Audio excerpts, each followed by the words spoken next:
mardi 1er mars 2016, appui de l'UPA de Lanaudière à la municipalité de Saint-Cuthbert concernant la piste d'atterrissage dans cette localité.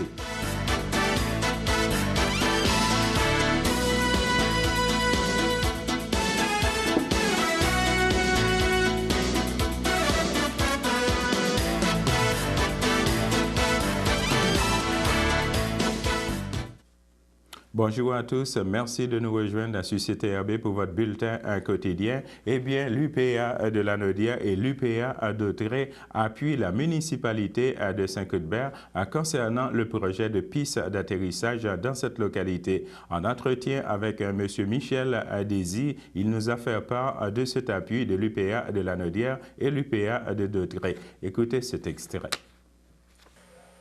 Monsieur Désy, Monsieur Michel Désy, bonjour. Bonjour. Vous êtes président du syndicat d'UPA d'Autrey et premier vice-président régional de l'UPA de Lanaudière. Ça va bien? Oui, très bien. Parfait. Monsieur Désy, je vous appelle aujourd'hui, c'est concernant le projet de piste d'atterrissage à la municipalité de Saint-Cuthbert. Comment ça marche? Qu'est-ce qui se passe avec ce projet-là?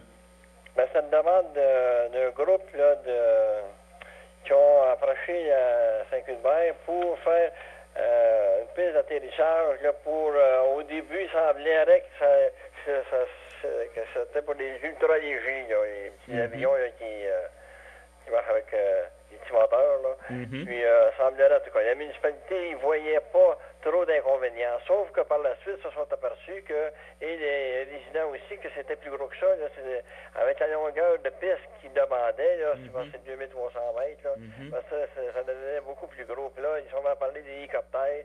Et ensuite de ça, là, ça pouvait être avec des avions et des Cessna. Donc, ça devenait beaucoup plus gros que ce qui avait été prévu. Donc, là, la municipalité, là, les résidents de Saint-Cuthbert se sont motivés, ils sont ensemble, puis ont fait signer une pétition pour envoyer à la municipalité pour dire de ne pas embarquer dans le projet parce que là, c'est quand même proche, tout près de l'agriculture. C'est l'ancien terrain où c'est que M. Fernet avait il vendait des sapins à sapinière en haut de Saint-Cuthbert. Et il y a des terres agricoles tout alentour. Puis, il y a aussi des fermes d'élevage à proximité. Et là, ce qu'on voyait sur les plans, là, il y avait même les aérogares. Ensuite de ça, il y avait des chalets de construits alentour de ça. Ça devenait énorme, là. Ça carrément plus là, ce qui avait été prévu au début. Donc, la municipalité, là, il fallait que la municipalité change son règlement de zonage.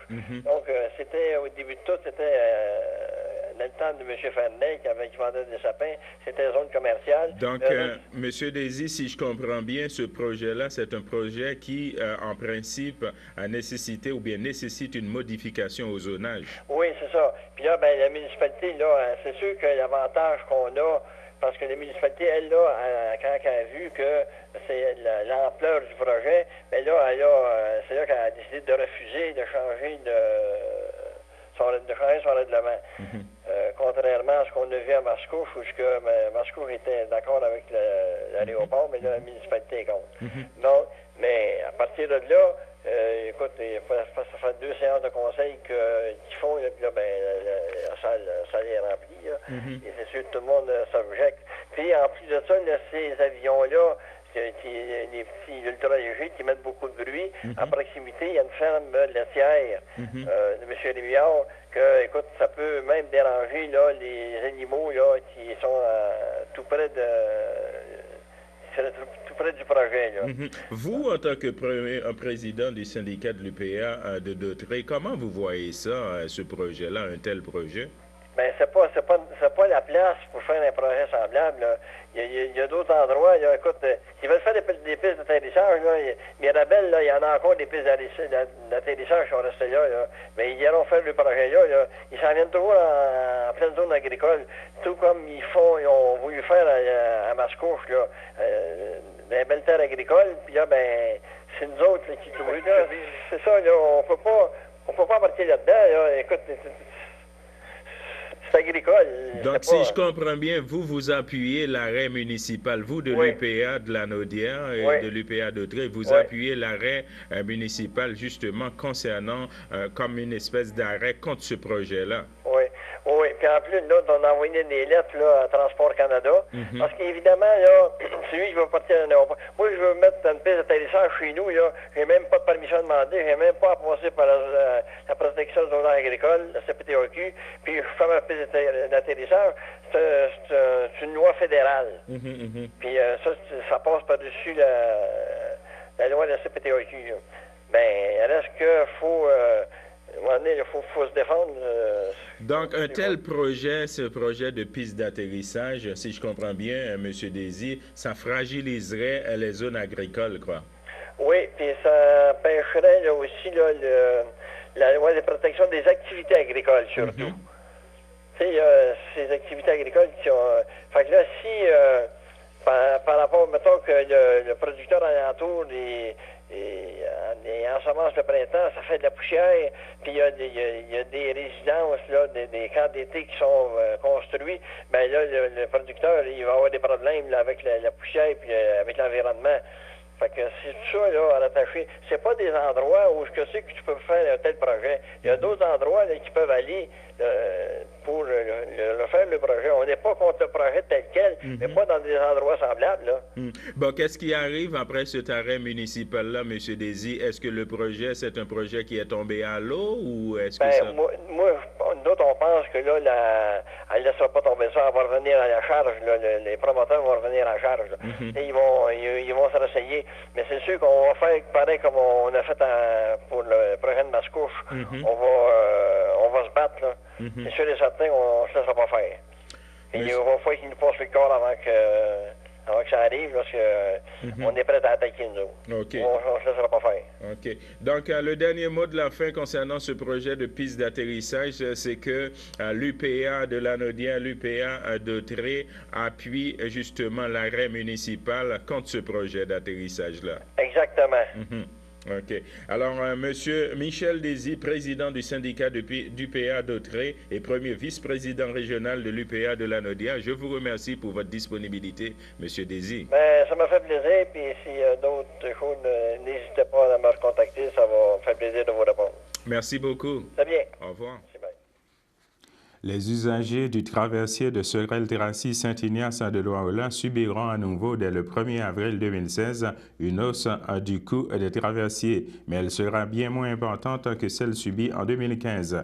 En effet, les augmentations des tarifs varient de 5 à 50 cents selon le type de passage. La Société de traversiers du Québec a annoncé par communiqué que la décision a été effectuée afin de suivre l'inflation. Rappelons qu'en juin 2015, les députés du Parti québécois, Sylvain Rouchot, Martine Ouellette et André Villeneuve ont dénoncé l'augmentation de 25% du livret de 10 billets qui était entré en vigueur en avril 2015. Cette augmentation avait été aussi dénoncée par des utilisateurs réguliers. Le coût du livret est passé de 56 $ en 2014 à 70 $13 en 2015. À compter du 1er avril 2016, le tarif atteindra environ 71 $. Depuis le 1er janvier 2016, le coût de passage d'une voiture électrique, excluant le coût du passager, est gratuit. Il s'agit d'un projet pilote qui est en vigueur dans les 6 traverses du Québec, de la Société des traversiers du Québec et du ministère des Transports. Près de 900 000 passagers et près de 588 000 véhicules utilisent les services de la Service traversier du Québec par année de Sorel-Terrassis et de Saint-Ignace de Loyola. Les traversiers effectuent en moyenne plus de 25 000 traverses annuellement. Eh bien, concernant la semaine de relâche, eh bien, je dois vous dire que le musée Gilles Villeneuve, ici dans la région de Berthierville, en date du 27 février au 6 mars, invite le public, petit et grand, à venir visiter le site du musée Gilles Villeneuve et la magnifique collection. Eh bien, ouvert tous les jours, le musée Gilles Villeneuve, qui accueille des visiteurs en provenance d'une trentaine de pays chaque année, invite gratuitement les enfants accompagnés d'un parent. À l'occasion du du congé de la relâche scolaire qui s'amorce, les enfants auront également droit à un cadeau, un album à colorier, le permettant de découvrir Gilles Villeneuve. Eh bien, justement, je vais vous parler d'un athlète de la région de Berthierville. Il s'agit de nul autre que Louis-Pierre Elie. En effet, Louis-Pierre Elie est rendu en petite finale à Pyeongchang, en Corée du Sud. Eh bien, justement, 2 semaines après avoir participé à la première finale de sa carrière de ski cross, le Québécois Louis-Pierre Elie a atteint la petite finale et a pris la 8e rang de l'épreuve de la Coupe du Monde présentée à Pyeongchang dimanche en Corée du Sud. Le skieur de Berthierville a commencé la journée en terminant en 2e de sa vague de 8e en finale, puis 1er de sa course de quart de finale. Il a éprouvé plus de difficultés en demi-finale où il n'a pu finir sa descente et rater son rendez-vous avec la grande finale. Comme vous pouvez le constater justement à l'écran, il y a un site qui vous permettra justement d'aller voter pour Louis-Pierre Elie en ce qui a trait au prix canadien de ski de compétition de 2016. Alors, mesdames et messieurs, on va s'arrêter là pour une petite pause. Le samedi matin, dès 9h30, nos téléspectateurs sont invités au Super Bingo télévisé diffusé de nos studios de Berthierville. Un montant de 600 $ est disponible chaque semaine lors de cette joute de bingo télévisé. Un animateur et 3 bénévoles se succèdent à la caméra de CTRB dans le but de vous faire passer une petite heure agréable et payante le samedi matin. On peut se procurer les cartes de jeu chez les dépositaires autorisés participants à Berthierville, le dépanneur Formule 1, rue Gilles Villeneuve, le marché IGA Extra sur la rue Gabriel Brissette, le dépanneur Gauthier Savard au 480 Montcalm, le marché métro rue Notre-Dame, la pharmacie Brunet rue Frontenac, le garage Pétroté sur la rue Gilles Villeneuve et à Saint-Ignace-de-Loyola, le marché Aldo rang Saint-Michel, le dépanneur Le Magasin Esso sur le chemin de la Traverse.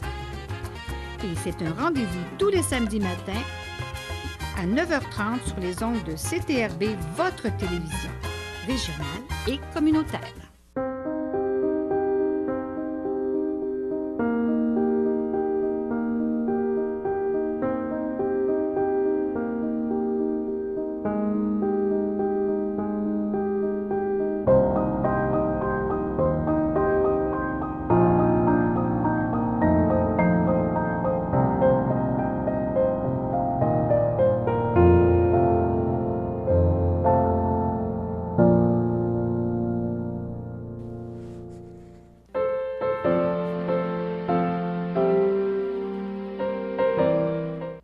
De retour, mesdames et messieurs, pour les anniversaires. En effet, l'Association des personnes handicapées secteur Berthier souhaite bonne fête à Mme Estelle Tachereau et également à Mme Kim Villeneuve. Eh bien, la FADOC de l'île du Pas souhaite également une bonne fête à Mme Liliane Savage.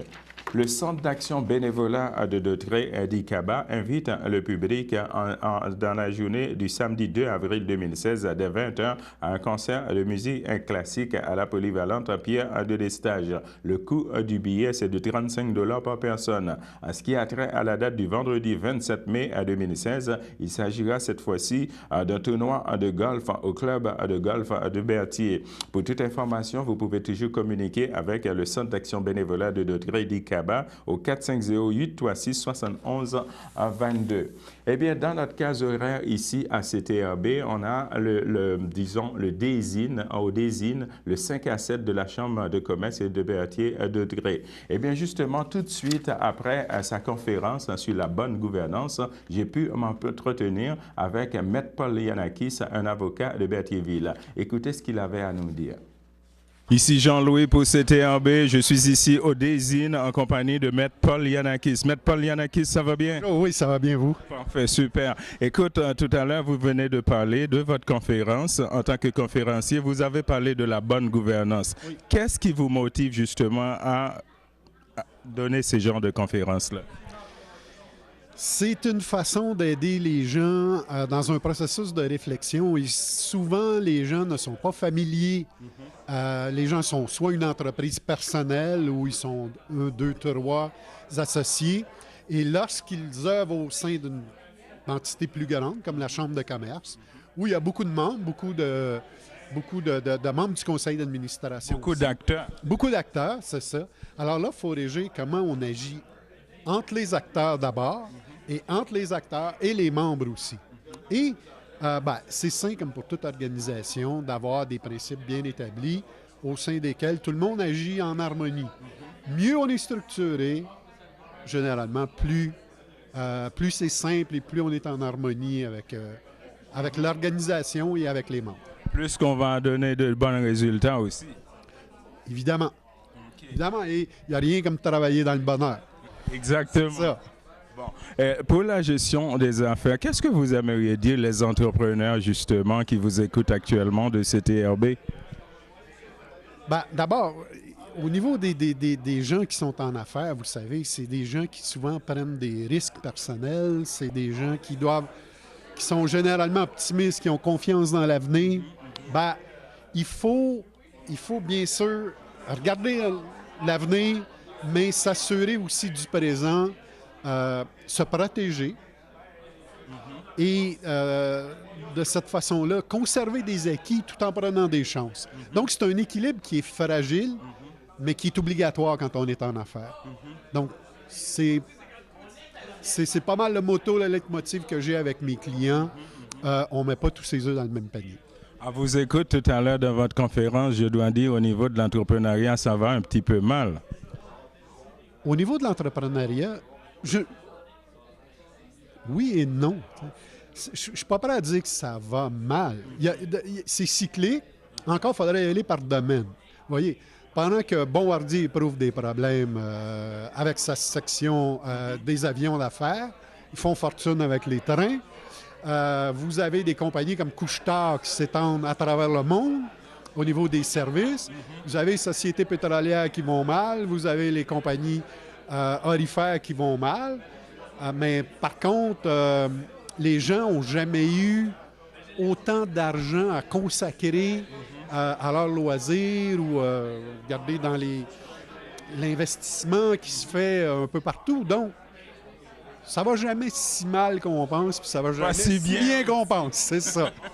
Il ne faut pas que ce soit un prétexte pour mettre tout sur la faute des autres et pas faire d'introspection pour dire qu'est-ce que moi j'aurais pu faire. Alors, faut pas se victimiser outre mesure, il faut voir ce qu'on aurait pu faire. Eh bien, ce sera demain à l'hôtel de ville de Berthierville, disons le mercredi 2 mars dès 19h30, qu'il y aura la réunion mensuelle Les filles d'Isabelle de Berthierville. La Société d'horticulture et d'écologie de Dautrey invite le public cette fois-ci à assister à l'une de ces conférences dénommée Mon jardin, ma pharmacie, le mercredi 9 mars 2016 dès 19h30. La conférencière invitée, ça va être Madame Annie Schneider. Pour toute information concernant cette conférence, vous pouvez toujours communiquer avec Madame Sandra au 450-887-0166. La table Alliance en Dignité Berthier invite le public à venir souligner le 8 mars qui est la journée de la femme, justement à un dîner de cabane à sucre gratuit qui vous sera servi, suivi d'une marche symbolique dans les rues de Berthierville. L'événement aura lieu le 8 mars 2016 au groupe d'entraide en toute amitié situé au 170 rue Sainte-Foy, ici à Berthierville, dès 14h30. Pour la semaine de relâche, la bibliothèque de Berthierville est heureuse d'accueillir une nouvelle exposition dénommée Juste une main qui se déroule du 23 février au 19 mai 2016 de l'artiste Stéphane Blais qui peint sous le pseudonyme Juste une main. Alors, pour ce qui a trait à la journée ou les dates, vous pouvez toujours vous fier justement à l'horaire habituel de la bibliothèque de Berthierville qui est de mardi et mercredi de 10h à 12h, de 13h à 16h et de 18h à 20h. Pour ce qui a trait à la journée du jeudi, ça va être de 10h à 12h et de 13h à 16h, ainsi que le samedi matin de 10h à 12h. Alors, la table des aînés, Paul Berthier invite le public justement à une autre sortie dans le cadre de son 5e anniversaire en collaboration avec la table des aînés. Ce sera à la cabane à sucre de la tradition de Saint-Esprit le samedi 9 avril 2016. Un premier départ s'effectuera à l'hôtel de ville situé au 580 rue de Montcalm, ici à Berthierville, dès 10h30. L'Association de la circonscription de Berthier de Québec solidaire tiendra un cercle citoyen qui portera sur l'agroalimentaire et la ruralité le 1er mars en 2016 dès 19h à la salle des Chevaliers de Colomb, située au 46 à 80 rue principale à Saint-Félix à Devalois. Cette rencontre non partisane est ouverte aux membres et aux non-membres et permettra d'approfondir la réflexion du parti sur cet important enjeu en préparation du congrès d'avril prochain qui définira entre autres le programme sur cette question. Alors tous, vous êtes les bienvenus. Le groupe d'entraide en toute amitié et en collaboration avec la FIPRI à l'Abitou invite le public à assister à sa super vente de liquidation de vêtements en hiver qui se tiendra du 1er au 4 mars 2016. Alors mesdames et messieurs, on va s'arrêter là pour une petite pause.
À Montréal, le 27 février 2016, à l'âge de 62 ans, est décédé M. André Lavallée, époux de Diane Poirier, demeurant à Sainte-Élisabeth. Il laisse dans le deuil, outre son épouse, ses 2 fils, Charles Lavallée, Edith Venn, Pascal Lavallée, Joanie Majot, sa sœur et belle-sœur Pierrette Lavallée, Paul-Émile Carpentier, Céline Lavallée, Ginette Lavallée, Pierre Bélanger, Jocelyne Lavallée, Sylvain Lamontagne, Francine Poirier, France-Denis Feu Roger Poirier, ainsi que plusieurs neveux, nièces, autres parents et amis. Il a précédé son frère Jacques Lavallée. La famille vous accueillera le dimanche 6 mars 2016 à dès 9h au complexe funéraire Efterio sur la rue Notre-Dame, ici à Berthierville.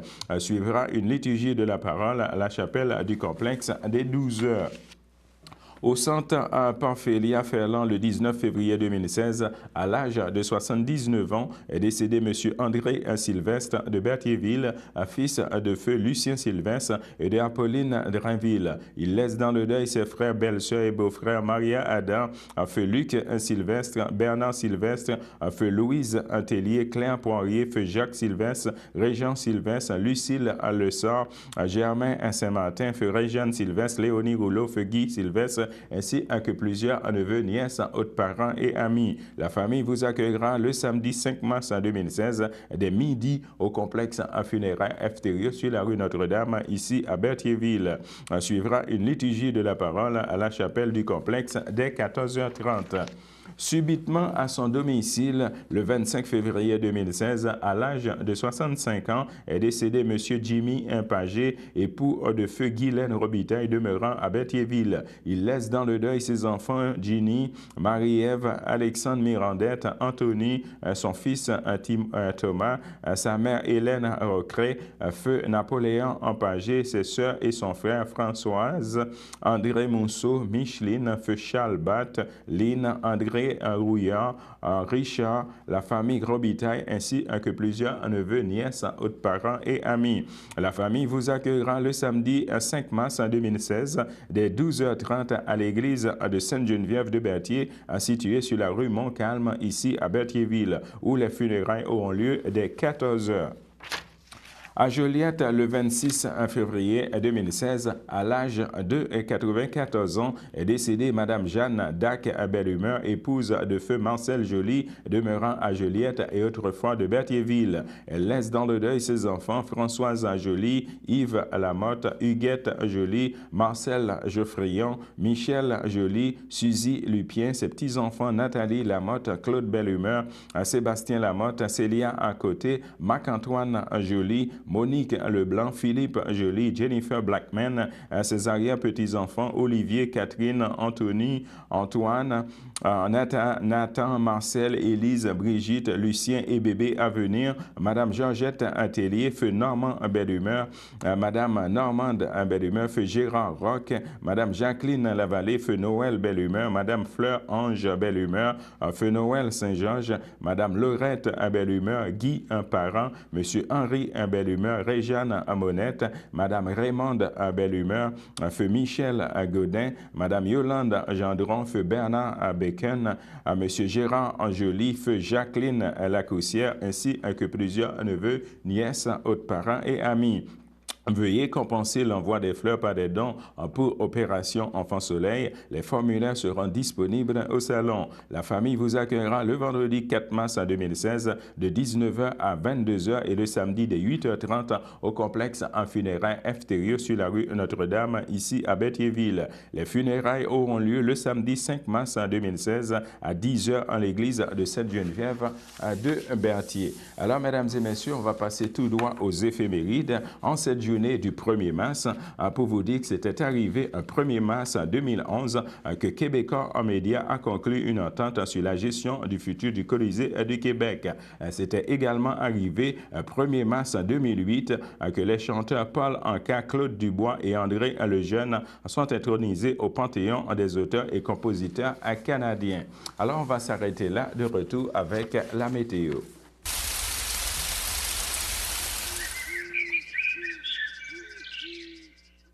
De retour avec la météo, présentement à Berthierville, on a un ciel généralement dégagé, un maximum de moins 14 degrés Celsius et un temps ressenti de moins 19 degrés. Pour ce qui est de mardi dans l'après-midi, on va avoir un ciel avec averses de neige isolées, un maximum de moins 9 degrés Celsius et un temps ressenti de moins 15 degrés. Pour ce qui est de mardi dans la soirée, on va avoir un ciel avec faible neige et un maximum de moins 11 degrés Celsius et un temps ressenti de moins 17 degrés. Pour ce qui est de mardi dans la nuit, on va avoir un ciel avec neige et un maximum de moins 11 degrés Celsius et un temps ressenti de moins 22 degrés. Pour ce qui est de mercredi dans la matinée, on va avoir un ciel avec neige et un maximum de moins 8 degrés Celsius et un temps ressenti de moins 18 degrés. Alors, mesdames et messieurs, c'est ce qui complète notre bulletin de nouvelles en ce mardi 1er mars. Je vous donne rendez-vous comme d'habitude demain dès 12h30. Bonne fin de journée à vous sur notre antenne. Merci.